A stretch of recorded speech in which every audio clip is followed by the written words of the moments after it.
Hey, what's going on YouTube? Alabama Reloader here. So today's video is going to be about the Speer 160 grain Grand Slam bullet and how it performed in the 280 Ackley. This has been the sort of the ongoing project. I would say a pretty consistent theme of the channel here with over the course of the past 5 months or so. Been pretty deep into the 280 Ackley. Done a lot of testing with that cartridge. Go back, watch all the videos that I've done on it so far if you're more interested on the setup and everything. But it's just a rebarreled Tikka T3X. It was a 270 Winchester. Swapped it over to a 280 Ackley, heavy precision in Huntsville, Alabama. Those guys did the work. They're over at Mr. Big Guns in Huntsville for those of you looking for a point of reference on location. So you can go check them out if you need any type of, gunsmithing work, done, or a rebarrel job or anything like that. They're more than happy to help.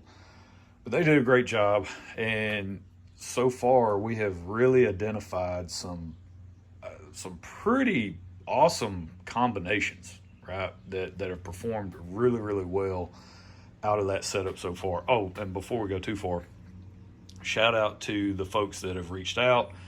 I had 5 scopes for sale. 2 are gone. Huge thanks. I really appreciate it.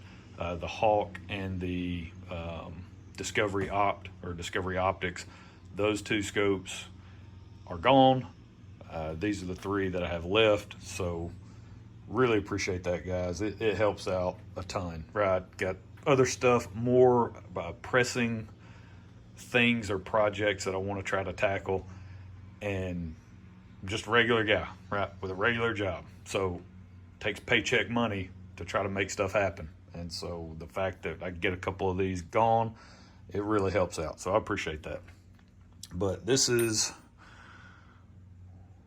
the setup or the combination that I was testing. And I'm testing this in so far to sort of start with. I'm going to test it with 3 different powders. I'm not going to test it with Midwest Powder's MP620. That is a Reloader 19 equivalent, we'll call it. I don't want to call it a clone, but when you go to Midwest Powder's website, it's even on the jug of powder. I bought an 8-pound jug, and it says to use Reloader 19 data. You need to start a little bit lower than the published data, but use Reloader 19 data when you're using that powder. So far, it's hands down been an amazing performing powder with the 140 grain nozzler ballistic tip, and especially this guy back here. These are pull bullets, the 175 grain Federal tipped Fusion. Man, that combination, it just continues to shoot lights out in that rifle. So great combination there. But I wanted to try some other 7mm bullets. These are bullets that I just, they're just kind of sitting on the shelf, right? I don't really do anything with them. This 280 Ackley is the first 7mm cartridge I've had in quite a while. And so I've got a little bit of a variety of bullets to test and figured why not. And along with some powders that I don't really have any other use for the powder, right? So the one that I've already shot, 6 3-shot groups with that 160 grain Speer bullet, and Ramshot LRT. Now, I think it's like long range tactical or something like that. That's what that stands for. But that powder was designed for the 338 Lapua. You got to say it correctly, right? You can't say Lapua, Lapua, right? It's sort of, and when you do it, you have to when you're drinking your cup of coffee, right? You have to have your pinky out as you say that, Lapua. So it was created, that powder specifically was designed for the 338 Lapua Magnum, which I used to have a rifle chambered in that cartridge, which is why I bought that powder to try it out. It's a ball powder, spherical powder, and ended up, that rifle went bye-bye. That was a super fun cartridge to load and shoot, though. I mean, that thing was a beast of a round. I believe I did a few videos on it, posted it here on the channel. I actually had some really, really good results. It was a Savage 110. What was it? Savage 110 BA Stealth Evolution or whatever. I don't, it's back a few years ago. That thing, it was an awesome, fun gun to shoot. So, but back then, I didn't really have access to the range that I have access to now, which the range I go to now, it only goes out to 380 yards. But back then it was even less, right? Like the local ranges that I went to, they only went to 100 yards.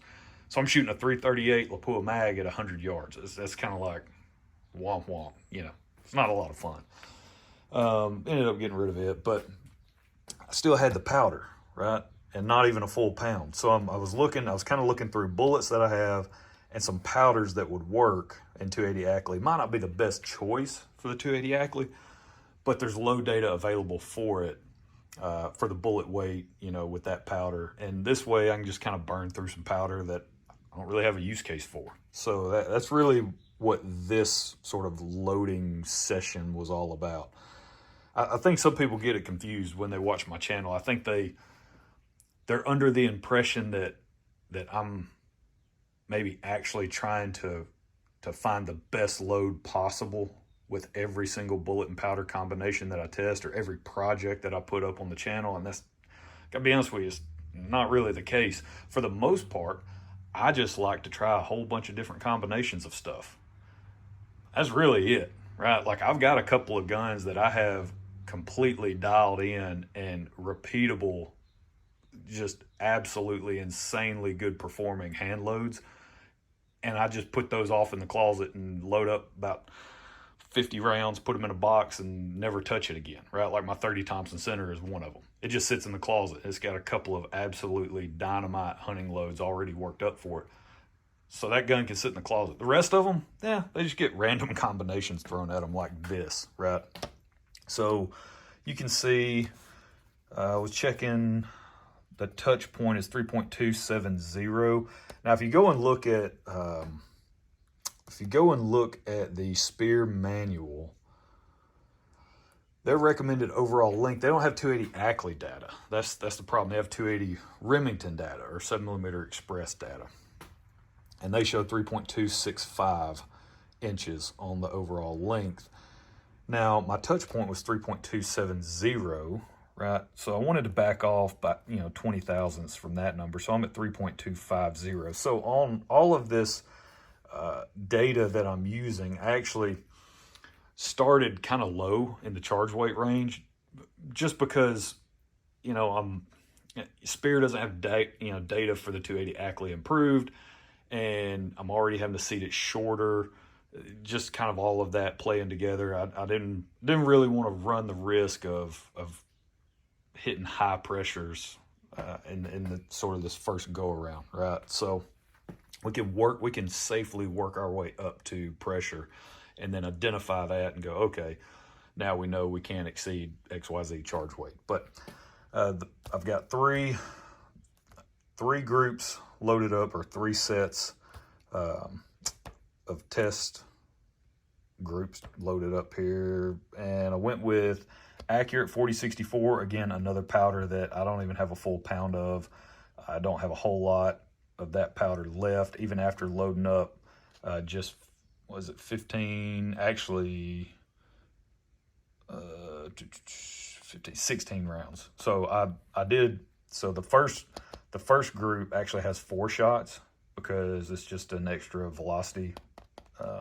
The way the brass kind of worked out, I had 3 extra pieces of brass, and I didn't want to just have 3 pieces of brass sitting around. So I went ahead and just on the lowest charge weight.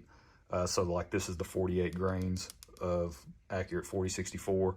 And then this one right here, this is the 51 grain charge of IMR 4451. So that's how it's kind of broken up. The rest of these are just some random 175 grainers that, I've got like, 60, almost like 57 pieces of brass.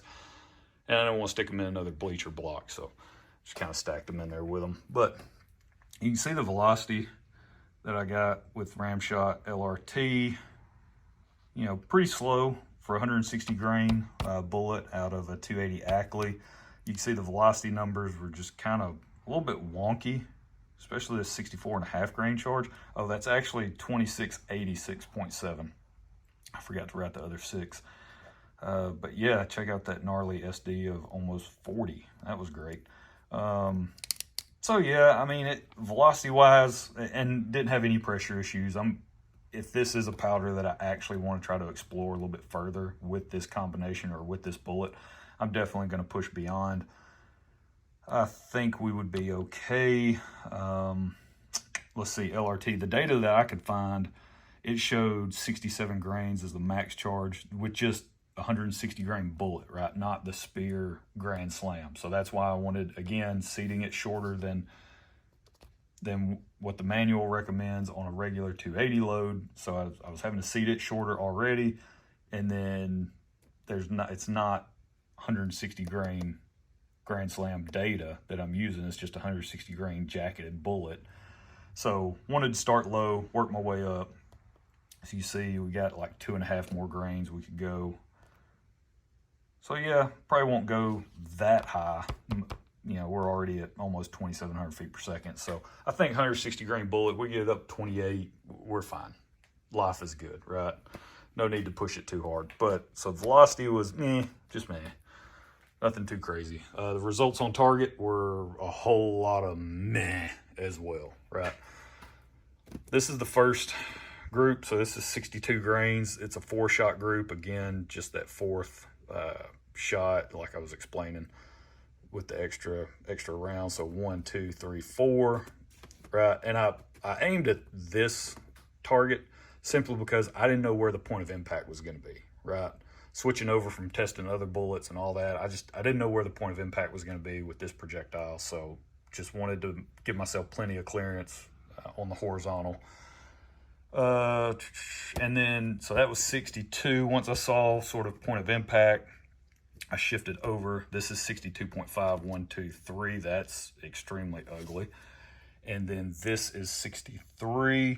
So it kind of, tightened up, right? Especially relative to 62.5. So that's 63, 63.5, okay?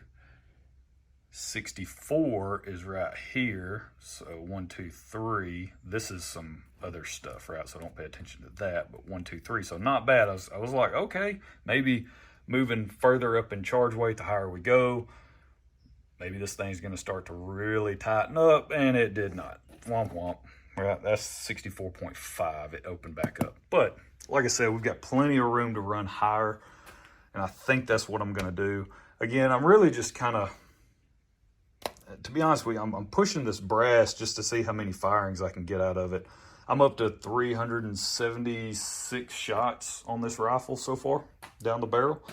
And just in general, I mean, it's shooting great. But yeah, this is the same batch of brass I've been using the entire time. This is Hornady. Probably not going to focus, but it's Hornady. This was factory ammunition. That's how it started its life. Remember, I bought 3 boxes of the Hornady Precision Hunter factory ammunition that shot like hot garbage. I mean, it was terrible. Go back and watch the first couple of videos I did on this project, and you'll see the results. It was awful. And that stuff was like over, I think it was like $60 a box. And it shot that terribly in this rifle. And then later on, when I circle back and I'm like, well, let me try some Midwest Powders MP620 and a pulled bullet, okay, from AmericanReloading.com, and it stacks in there all day long. So, yeah, I don't know what was going on with that Precision Hunter stuff, but it was awful. So, yeah, but we've been using the brass ever since. I do, let's see, I've kicked out a few pieces for loose primer pockets. You'll go to prime the brass and the primer will just fall right out. Now, of course, that's from me pushing some of these bullet powder combinations way over pressure, right? Just in the initial stages of like trying to cast a really wide net with powder and bullets and all that stuff, kind of got ourselves into trouble early on. And so I've definitely blown a few primer pockets. So I think 2 or 3 pieces have gone in the trash because of that. I think I've got a split neck already. I say already, but I mean, they've got, a handful of firings on them now at this point. So that's where I stand with the Hornady brass. I do plan on getting probably some Peterson brass. I think that's going to be the brass that I go with moving forward. And that's really going to be for, you know, hey, I want to actually finally buckle down, pick a bullet, pick a powder, and then this is what I want to use, right? This is the combination I want to load up in that rifle. I'll go with some Peterson brass. But if I'm just messing around and, you know, again, casting a very wide net, just kind of showing some different combinations and options, bullet powder options out there, it's probably going to be something like this Hornady brass, right? And I'd probably buy more of it just for that, just knowing that that's going to be the plan, right? And then I'll buy like a batch of Peterson brass, and that would be what I would use to sort of really hone in on a dynamite hunting load that I plan to use moving forward. I think that's the plan. Again, still got to get out to the range. These are just some of the extras that I loaded up. This is I can't even remember the charge weight now. I've got it written down, but loaded up 5 of those. 1, 2, 3, 4, 5. So, let's see. So I've got to get the accurate 40-64 combination shot, and then the IMR 44-51 combination shot. These are the other powders that I wrote down that I might want to try with this bullet. See, some of these, like accurate 2700, IMR 79-77, I've got just a little bit of that left that I could probably do a test with it, but then be out of the powder, right? So just kind of gather some initial results. Winchester 760 might be one I want to look at using.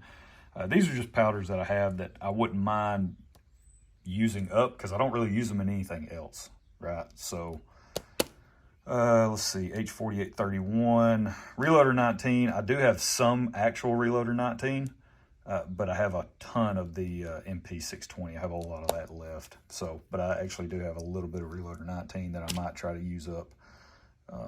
Yeah, so that's it. Oh, and I've only got another box of bullets left, right? So I think I've got 50 left. I had like a box and a half, which was another reason why I wanted to run this particular test. Sort of burn through those bullets because not going to use them for anything else. So that's it. That's where we're going to leave it. Hope you guys have enjoyed it. I hope you're enjoying the 280 Ackley content. Trying to spread it out a little bit, right? Like it can get, in my opinion, or just me, right? My opinion, it kind of gets boring. Like, oh, hey, let me just keep loading up the same combination with that 175 grain tipped fusion bullet and the MP620 and just keep going out and shooting, you know, 1/2 inch to 3/4 inch groups all day. Like, I gotta be honest with you, it gets a little boring. It's awesome. It's really cool to show the capability and the performance, the potential performance of the system itself. That's great. But again, I really just want to throw a whole lot of different combinations of bullet and powder at this thing and just see what it likes, right? Kind of get a general idea in a sense. So that's where we're going to leave it. I've got some other 7mm stuff I want to test, like some Hornady interlock stuff. Let's see, I think I have some lighter Speer stuff I want to try. So that's it. That's where we're going to leave it. Hope you guys enjoyed it. We'll catch you next time. Y'all have a good one.